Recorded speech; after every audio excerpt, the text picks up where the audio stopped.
বন্ধুরা, আজকে আমরা শুনব ধূর্ত শেয়াল ও বানরের কথা। তার আগে বলে যাই, ভিডিওটি ভালো লাগলে অবশ্যই লাইক, শেয়ার, কমেন্ট এবং চ্যানেলটিকে সাবস্ক্রাইব করে দিতে ভুলো না। এক গরম দুপুরে বানর গাছে বসে পাকা কলা খাচ্ছিল। শিয়াল এসে বলল, বানর ভাই, তুমি কি জানো ওই বড় বটগাছটার নিচে একটা গুপ্তধন লুকানো আছে?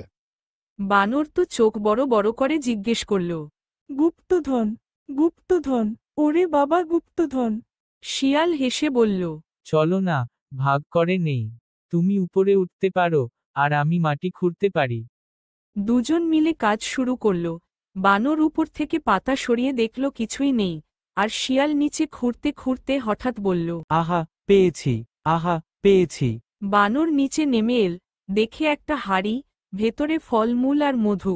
চোখ বড় বড় করে বলল, চলো আমরা এটাকে দুজনে ভাগ করে নেই।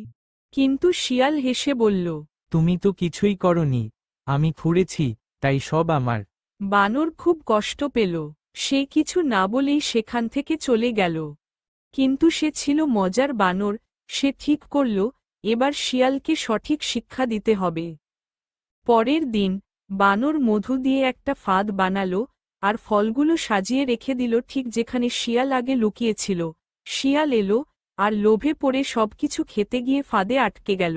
তখন বানর গাছে বসে হেসে বলল, ধূর্ত হওয়া খারাপ না, কিন্তু অন্যের সাথে অন্যায় করো না।